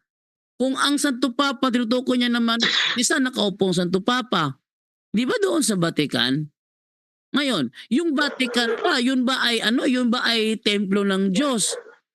Hindi templo ng Diyos ang Vatican. Actually, walang turo ang Iglesia Katolika na ang Vatican City ay templo ng Diyos. Walang turong ganyan ng Katoliko. Ang turo ng Katoliko na templo ng Diyos yung katawan ng tao. Unang Korinto, Kapitulo 3, nasa 15-16. Ang katawan ng tao, yun ang tinuturo ng Katoliko na templo ng Diyos. Kung may literal temple of God, yun yung Jewish temple ng Jerusalem. Yun yung tutukoy doon na temple. Kung literal. Pero kung symbolical, yung katawan ng tao. Walang turo ang simbahang Katoliko na yung Vatican City yun ang templo ng Diyos. At wala namang protestanteng naniniwala na ang Vatican City ay templo ng Diyos. Bukod tanging SDA lang ang nagpupumilit na yung Vatican City ang templo ng Diyos. Dati akong SDA syempre alam ko yun. Tapos, sabi niya, ang upuan daw ng Pope may dalawang kerubin. Nag-send siya sa akin ng picture na ang upuan ng Pope may dalawang kerubin. Pero ang totoo, hindi naman lahat ng pagkakataon ang upuan ng Pope mayroong dalawang kerubin. Katunayan, pakita ko sa inyo itong picture na ito. Halimbawa, itong picture na ito ni Pope Francis. Sa imahe ito ni Pope Francis, ang kanyang upuan wala namang dalawang kerubin wala namang dalawang kerubin. Palakihin ko saglit kung mapapalaki ko pa ito Yan, tingnan nyo. Ang inuupuan ni Pope Francis, meron bang kerubin? Wala. Hindi naman sa lahat ng pagkakataon pag upuan mayroong kerubin. Last 2 Ngayon, minutes. alin sa dalawang yan ang templo ng Diyos? Yung inuupuan ni Pope Benedict XVI, yung inuupuan ni Pope Francis. Kasi ayon sa Biblia kasi ang inuupuan nitong man of sin ang templo ng Diyos. Kailan nangyari na ang upuan ng Papa yun ng templo ng Diyos? Di ba nangyari yun? O ngayon, ano pa sinasabi sa talata? Kakalabanin niya, hindi gagalangin. Iba ang paggalang, iba ang pagkalaban. Pag kinalaban mo, hindi mo ginagalang yan. Maliban na lang siguro kung warrior ka, warrior din siya. Pag magkalaban kayo, ginagalan yung isa't isa. Hindi naman mga warrior to eh. Ito ay kompetensya. Kaya niya kakalabanin lahat ng mga hindi ni Diyos kasi gusto niyang maging on the top. Siya yung nasa ibabaw at on the top siya para triangle ba tatsulok. Habang may tatsulok, habang sila ay nasa tuktok, di matatapos itong gulo. Bakit? Gusto niya kasi nasa ibabaw siya. Pero ito hindi naman eh. Ginagalang yung ibang mga religious leaders so hindi siya nagpapaka on the top. So hindi talaga tugma. Ngayon, nagpapakilalang Diyos. Kailan nangyari nagpakilalang Diyos? Sino sa tupapa ang nagpakilala? Hoy, sambahin niyo ako ha. Ako ay Diyos. Walang ganun sa tupapa eh. Actually, ang turo sa tupapa, tayo'y manampalataya kay Kristo. Doon yung may nangyaring nangyaring bagyo Yolanda doon sa nagpadala ang Satupapa ng maraming rosaryo. Anong sabi ng Satupapa? Magdasal tayo sa Panginoon na iadyan niya ang ating bansa laban sa mga mapinsalang mga ganito na mga bagyo. Halimbawa ganito bagyo. Magdasal tayo. Hindi Last pagpapaiba. 1 minute. Hindi ba papakilala ng Diyos? Yun. Ngayon, may binanggit siya dito sa sa Thessalonica, gagawa ng himala. Ang sabi sa verse 9, paglitaw ng suwail, taglay niya. Sinong niya? Yung suwail, taglay niya ang kapangyarihan ni Satanas. Gagawa siya. Sinong gagawa? Yung suwail. Sabi nila, ito daw sa tupapa. Sa tupapang gagawa. Gagawa siya ng lahat ng uri na mapanlinlang na mga himala ang kababalagan. Sabi niya, gumagawa daw doon sa piyesta. Sino sa tupapang gumawa ng kababalagan sa piyesta? Sino sa tupapang gumawa ng himala sa piyesta? Sabi niya, hindi yun sa tupapa, yun ay mga religious lang. Hindi yun ang sinasabi suwail. Ang sabi sa verse 10, ang suwail mismo, ang may taglay na kapangyarihan sa Satanas, gagawa siya ng lahat ng uri na mapanlinlang na mga himala at kababalagan. Sino sa tupapang gumawa niyan? Okay. 10 minutes time. Maraming salamat, Brother Jando. At para hindi humupa ang init sa debate, mga kapatid, ibigay na natin ang 7 minutes interpolation ni Brother Jacob sa mga pahayag ni Brother Jando sa kanyang negative stand. So, Brother Jacob, ready ka na, bro? Ready na, bro. Okay, so mag-start ang yung 7 minutes time. Pag nag-start kang magtanong, go ahead, Brother Jacob. Okay, doon tayo sa magpapakilalang Diyos muna tayo, bro. At ito ho ay yung picture na isinend ko sa kanya na may dalawang sirab. Ito ho ay simbolikal na tumutukoy ito sa mercy seat kung saan nakatira yung Diyos sa panahon ng mga Israelitas. Ito ho ay makikita natin sa Exodus 25:18-22 na sinabi na these angels reflects the Ark of the Covenant, where God instructed Moses to place 2 cherubim on either side of the mercy seat, God's dwelling place on earth. Yan yung ginawa ng Santo Papa. So their presence beside the Pope signifies that his teaching authority from the chair of truth is sacred, divinely guided and protected. It's not merely a throne, it's a seat of divine mission. It's not simply tradition, it's visible manifestation of invisible grace, mga kapatid. So, ipinuso ito ng kapatid Objection. na Objection. sa Kristyan ni Objection. Cristo. Objection muna. Objection muna, bro. Yes, anong objection? Nagpapahayag siya. Magtanong siya sa akin. Okay, so Brother Jacob, Tapos na, bro, akala ko conclusion na, bro, eh. Ayun pala. Conclusion pala. Ayan Interpolation, na. sabi ko, interpolation, hindi pa conclusion. Well, meron ka pang 5 minutes na titira, bro. 5 minutes and 52 seconds. So, ihabol mo na yung mga tanong mo, bro. Kaya pala, nakantay kami ng tanong din, no? So, yung pakala pala niya, conclusion niya. So, bro, meron ka pang 5 minutes and 52 seconds para tanungin si Brother Jando sa kanyang second negative stand. So, Sige. mag-start muli ang yung oras, bro, pag nagsalita kang magtanong. Go ahead, Brother Jacob. Doon ako, yung tanong ko doon sa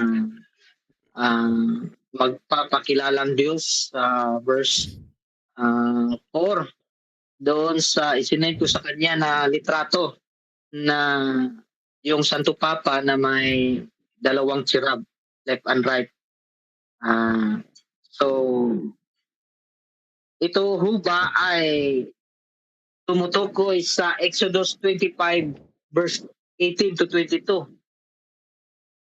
Bro Jando, ito ho ba ay tumutukoy sa 25:18 verse 22 Hindi. ng Exodus? Hindi. Kasi yung nasa Exodo 25:18, nasa ibabaw ng arka yun. Hindi sa ibabaw ng upuan. Nasa ibabaw, tingnan mo yung ano ko, yung video ko dito. Nasa ibabaw ng arka, Ark of the Covenant, hindi sa upuan. Kaya hindi. O, yun ang sagot ko, hindi. Next question. Next question. Okay. So, next question. So, tutol ka sa sinabi ng iyong kasama dito na diyan nakatira ang Diyos sa mercy seat. Ito yung tinatawag natin na mercy seat. Tutol ka ba dito sa tinatawag ninyo na mercy seat? Ay, tutol ako sa sinasabi nung sinasabi mong kasamahan daw namin, si Manalile, hindi official member ng CFD yan, tutol ako doon. Next question. Next question. Okay, tutol ka ba na besides the Pope signifies that is teaching authority from the chair of truth to sacred, divinely guided, and protected? Tutol ka ba niyan o hindi? Ay, hindi ako tutol doon kasi yun ay binate sa Mateo 18:18. Sabi ni Kristo, ano man ang inyong ipahintulot sa lupa, ipapahintulot ko sa langit. Ano man ipagbawal nyo sa lupa, ipagbabawal ko sa langit. Kaya nga may authority ang aming iglesia eh. Kaya hindi ako tutol doon. Next question. Next question. Next question. Tutol ka ba dito na it's not merely a throne, it's a seat of divine mission. It's not simply tradition, it's visible manifestation of invisible grace. Tutol ka ba niyan o hindi? Tutol ako dyan. Tutol ako dyan. Bakit? Kasi yung aming mga Santo Papa is a representative. Yung ibig sabihin kasi ng vicarious, representative. Pag representative ka, hindi ikaw yung yung head, representative ka lang. Next question. Next question. Remaining time, 3 minutes.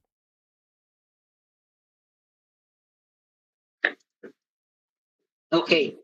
Ano ba yung tinutukoy doon na sinabi mong representative? Yung pagiging supremacy o pagiging missionary? Pareho bro. Pag sinabi kasing representative, sabi kasi ni Apostol, ni Kristo kay Pedro, pakanin mo aking mga tupa. Si Pedro yung unang successor. Tapos si Pedro yung mga sa tupa pa namin.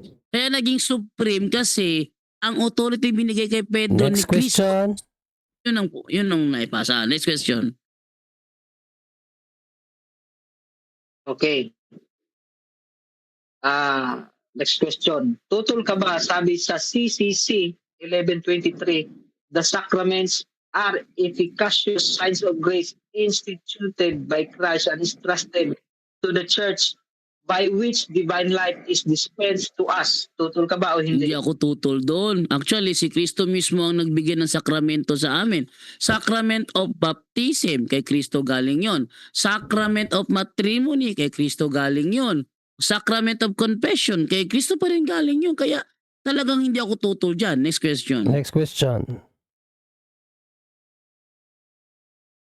Ilang minuto na tira, bro? 1 minute and 33 seconds. Go question lang. 1 minute. Okay. So, yung mercy seat ba na sinasabi doon sa talata sa Exodus at yung supremacy ng Santo Papa ninyo ay magkaiba? Ano ito na, bro?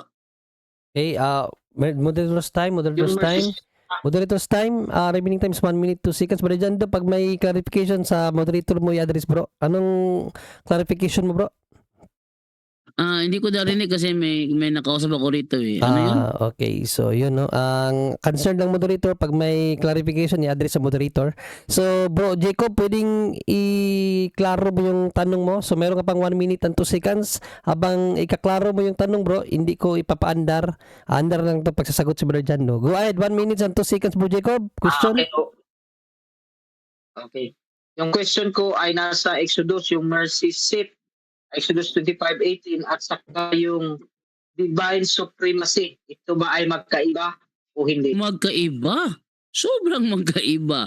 Yung mercy seat na nasa Ark of the Covenant, hindi yun ang tronong inuupuan ng Santo Papa. Kaya talagang magkaiba. Next question. Next question. Ilang time na tira bro? Wala na akong 40 seconds. 40 seconds. Sige, wave na yan bro. Wave Wala na na. akong tanong. Okay. Yan. Wala na. Ubusan ng tanong. Si Brother Jacob, mga kapatid. So, yun no. So, natapos na ang second interpolation period. So, based po sa rules, ang huling magkukonklusyon, syempre mauna ang negative. So, ibigay ko ang 5 minutes ni Brother Jando para sa kaniyang negative conclusion. Brother Jando, your 5 minutes will start kung magsasalita ka. Go ahead, Brother Jando. Okay, so yung mga kaibigan, no, ang final conclusion natin, hindi napatunayan ng ating katunggali na Santo Papa nga ang tinutukoy. Dami kasing palpak kasi doon sa kanilang interpretation eh. Ang sabi kasi sa Biblia kasi, sa 3 is mangyayari muna ang huling paghihimagsik laban sa Diyos bago siya lilitaw. Ang nangyari, lumitaw ang Santo Papa, hindi pa nangyari ang huling paghihimagsik. So hindi tumugma, bagsak. Pangalawa, ang paglabas ng taong suwail maglalabas siya ng kapangyarihan ni Satanas sa pamamagitan ng mga himala. Ang Santo Papa wala namang kapangyarihan ni Satanas. Ang Santo Papa hindi rin gumagawa ng himala. So bagsak na naman. Ang sabi naman dito, itataas niya ang kanyang sarili. Pero ang Santo Papa very humble. Tingnan nyo, tuwing mahal na araw, ang Santo Papa mismo ang humahalik sa paa ng mga tao. O yung ba ay patataas sa sarili? Hindi. Yun ay pagpapakumbaba. O ikaw ba kaya mong gawin? Halikan ng paa ng kapwa mo? Kaya mong gawin yon? Alam ko hindi ginagawa ng mga Seventh-day Adventist yung halikan yung paa ng kapwa nila eh. Ngayon, ang Santo Papa ginagawa nila yan. Total humbleness yan. So hindi yan patataas sa sarili. Di palpak na naman. Ang sabi dito, kakalabanin niya ang lahat ng kinikilalang Diyos. Pero wala namang kinakalaban ng Papa na ibang Diyos. Actually, walang sino mang Papa na ang mapapatunayan na kinalaban ang Diyos ng mga Hindu, kinalaban ang Diyos ng mga Muslim, kinalaban ang Diyos ng mga anito. Wala naman eh. Wala. Wala, talagang wala ni isang Santo Papa ang kumalaban dyan. Actually, ginagalang ko na Santo Papa yung pananampalataya ng iba sa magitan ng paghalik doon sa Quran nila. Kahit na ininterpret ng iba yun na Santo Papa, nagbalik Islam na, kalukuhan. Pero ganun pa man, iyan siya napakita ng paggalang. Hindi pagkalaban yung pagbigay ng galang. Ano pa? Yung pagbigay galang sa mga patriarka ng mga Orthodox. Iba yun. Paggalang yun, hindi yung pagkalaban. Ano pa? Uupo siya sa templo ng Diyos. Yung ating Santo Papa, walang inuupo ang templo ng Diyos. Hindi bagsak na naman yung kanilang interpretation. Kasi Vatican daw. Hindi nila mapatunayan na Vatican ang templo ng Diyos. Actually, walang SD maniniwala na ang Vatican templo ng Diyos. Pinipilit lang nilang ipaamin kasi may mga Katoliko kasi na nag-a-assume din na yung Vatican ang templo ng Diyos. Mali, huwag kayong mag-assume ng ganun. yun na ikababagsak ninyo kasi yun na ini-expect na isasagot ninyo na yan ay templo ng Diyos. Yes, si Roy Tundag, galit na galit nang sinabi ko na hindi yan ng templo ng Diyos yung Last 2 Batikan. minutes. Oh, galit na si Roy Tundag noon. Alos murahin ako ni Roy Tundag nung panahon yun eh. Oh. Ngayon, ito naman ngayon, nagpapakilalang Diyos. Walang sa tuwa pa nagsabi, ako ay Diyos. Meron sila nilalabas sa dokumento na ibang tao ang nagsasabi siya ay Diyos sa lupa. He is the God on earth. He is. Therefore, hindi ang satupapa ang umaamin, ibang tao ang nagsasabi. Oh, di bagsak na naman ulit. Ano sabi dito? Hindi pa lamang nangyayari ito dahil may pumipigil pa. Sinong pumipigil? Actually, ang paliwanag niya iba sa paliwanag ng ng ibang SDA. Ayoko lang sabihin kung ano yung paliwanag ng ibang SDA, ano? At alam niyo kung ano 'yun. Ano? Sa ano pa? Lilitaw ang suwail pagdating ng takdang panahon. Ngayon pa man ay gumagawa na ng hiwaga ng kasamaan, mananatiling ganyan hanggat hindi na aalis ang humahadlang sa kanya. Mapipigilan siya, kayong umalis na. Wala na yung humahadlang, ba't hindi pa lumilitaw? Last Lumitaw 1 daw. minute. Lumitaw. Ngayon pag lumitaw, tumugma ba?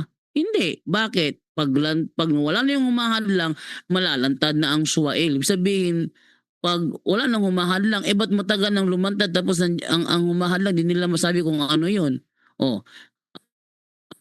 Umagawa daw ng mapaninlang ng mga himala at kababalagan. Wala. Ni isa sa mga nasa talata, hindi tumugma sa Santo Papa. Wala siyang binigay na pangalan, pero kahit na i-generalize nila sa Santo Papa, walang ni isa mang sinasabi doon tumugma. Therefore, yung kanilang mga pagtuturo, yung Exodo 20 seconds. 20:16, nilabag na naman ulit nila. Walang kautusan natupad ito eh. Paglabag sa isang utos, nalabag na ang lahat. Walang natupad na utos ng taong ito. Thank you. Okay, yun. So, remaining time is for... Yes, wait lang bro. Ayan, so remaining time is 4 seconds pero we need na Brother Jando. So, maraming salamat Brother Jando sa yung 7 minutes conclusion. Ngayon naman, para sa huling yugto ng debate, ang 7 minutes na conclusion naman ng affirmative, no, si Brother Jacob. So, Brother Jacob, mag-i-start ang 7 minutes, bro, kapag nagsalita ka, bro. Go ahead, Brother Jacob.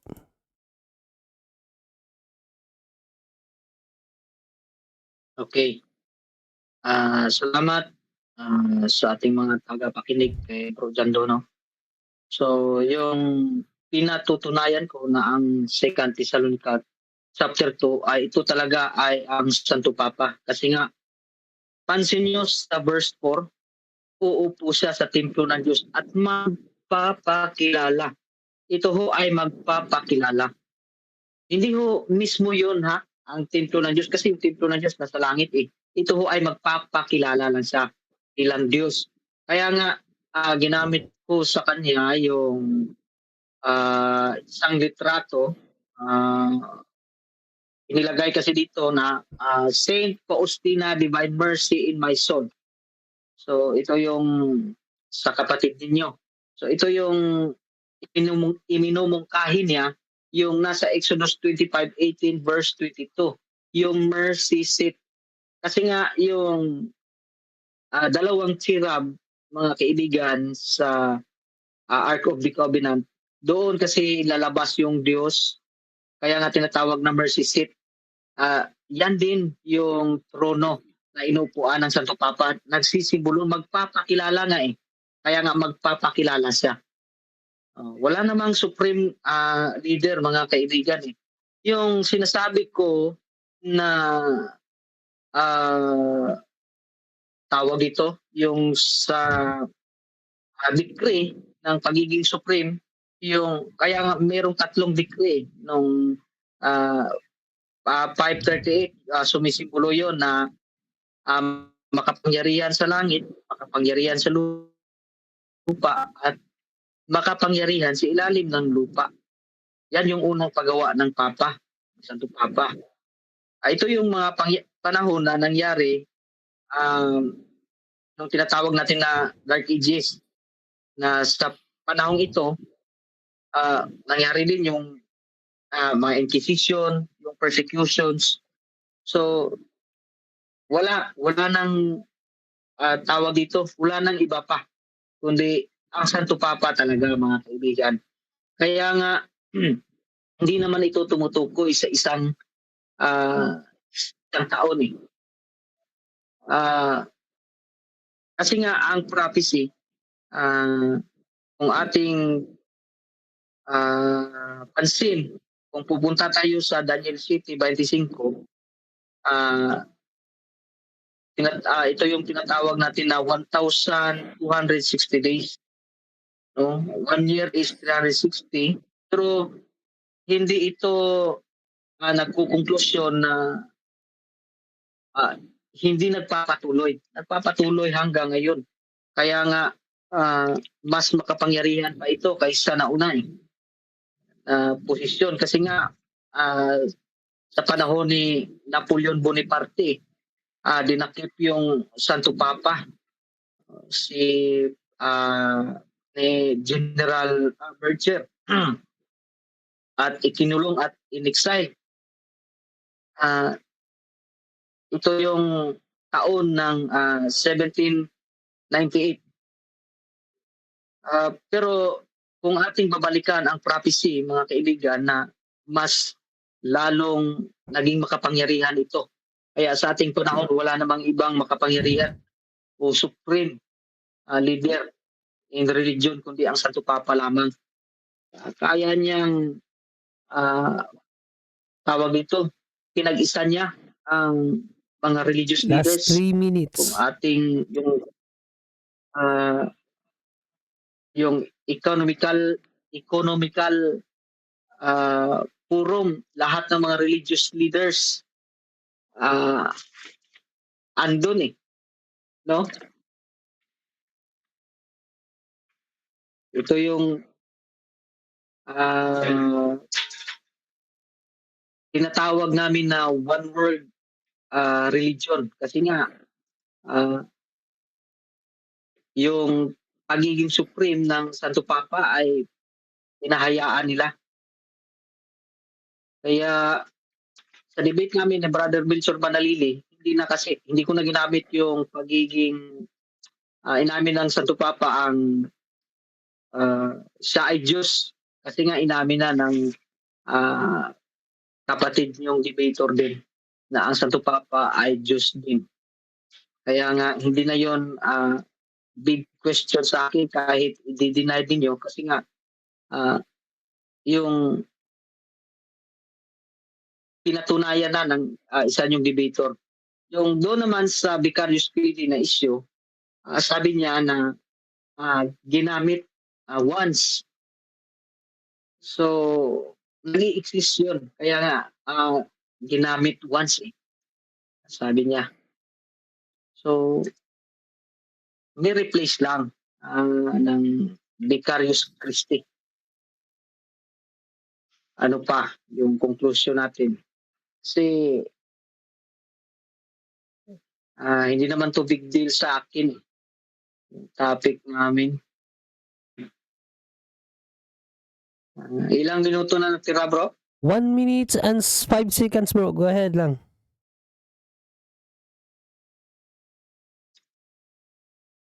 Yun. Yun lahat ng sinabi ko na nagpapatunay na ang Santo Papa ay ito yung the man of sin. Kasi siya yung supreme leader at nagkaroon ng persecution. Yung sinabi niya ng mga Diyos, pinatay nila lahat.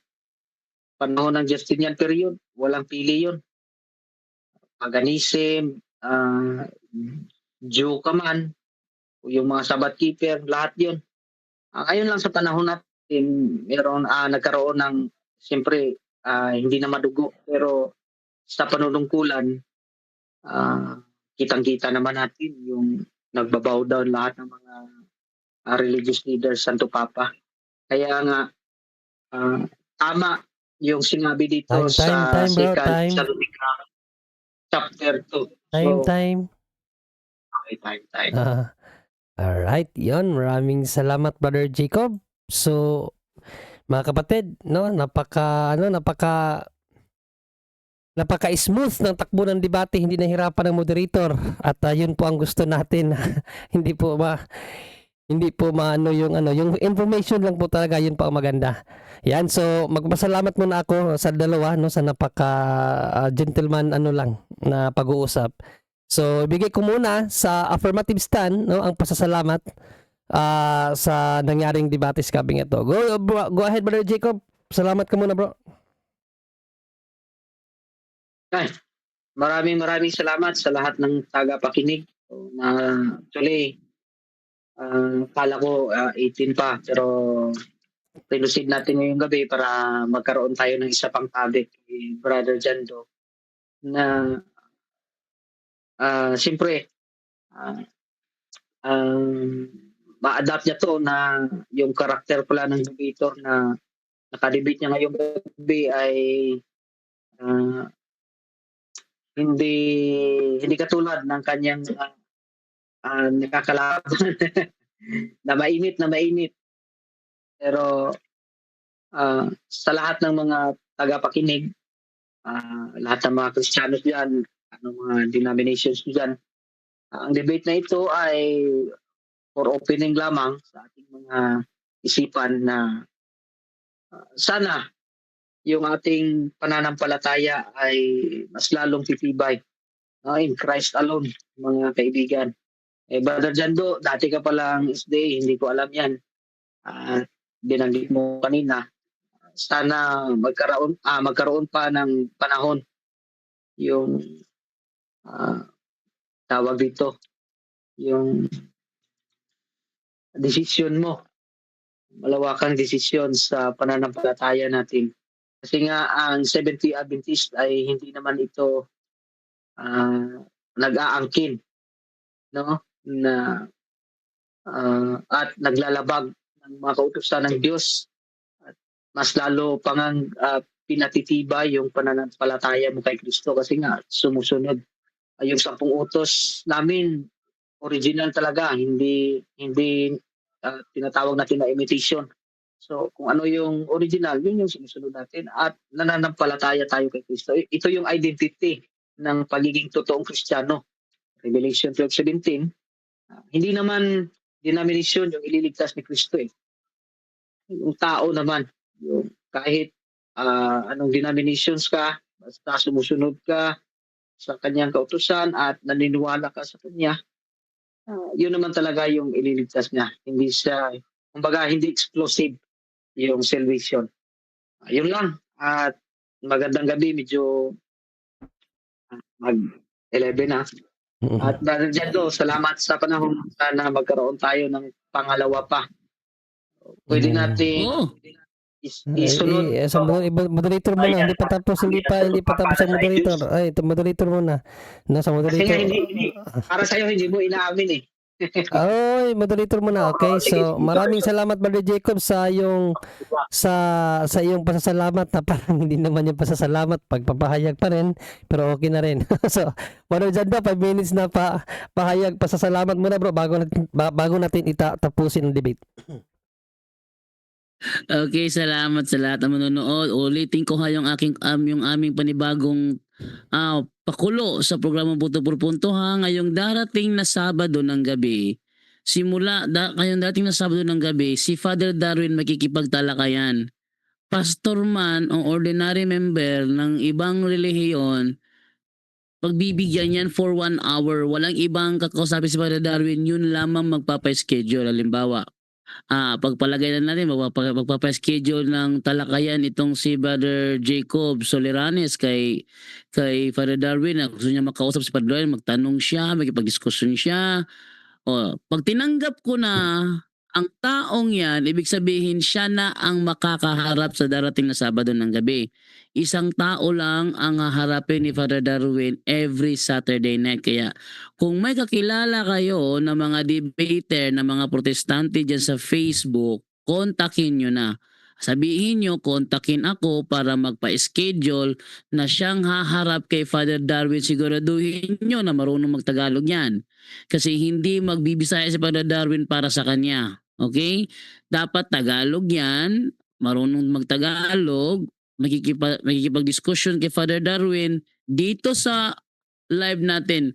Simula yan ngayong darating na Sabado ng gabi, January 17. January 17, 8 to 9 p.m. lang. Oh. Pag sinong nauna magpa-schedule sa akin na siyang makikipag-diskusyon kay Father Darwin, sabihin nyo lang at schedule ko na kayo. Pag once na-schedule ko na kayo, wala na ako ibang tatanggapin na iba sa next Sabado na naman ulit. Okay? Isa lang at a time. Tuwing Sabado yan. Simula ngayon January 17. Talakayan with Father Darwin Gitgano. Okay? So, salamat sa lahat ng mga nanonood ngayon dyan sa ating bisita ngayon si Jacob Solirano. Salamat sa oras bro. Naway magkaroon pa tayo ng ibang oras na tayo muling magka-discussion. Ibang topic naman. Okay ako sa iba't ibang topic. Baka sakali magkaroon ka ng pagkakataon na maipanalo mo. Okay, so ulitin ko ha, sa lahat naman nanonood ngayon ang mga gusto magipag-diskusyon kay Father Darwin, magpalista na kayo sa akin. Ipalista nyo na kailangan marunong magtagalog para siyang harapin ni Father Darwin. Every Sabado po yan. Okay, thank you Brother Jenre. So maraming salamat sa inyong mga panawagan na hindi pasasalamat. Mahabang oras na gantay ang moderator sa inyong mga panawagan. Pero gayon pa man, maraming salamat sa inyong dalawa mga kapatid sa pagkuha sa akin bilang inyong moderator at magpapasalamat din ang moderator sa lahat. At naway marami kayong natutunan sa gabing ito. So ang debate sa gabing ito, finish. Maraming salamat sa ating lahat. So back to ano na tayo, Brother Jando? Bro Jun,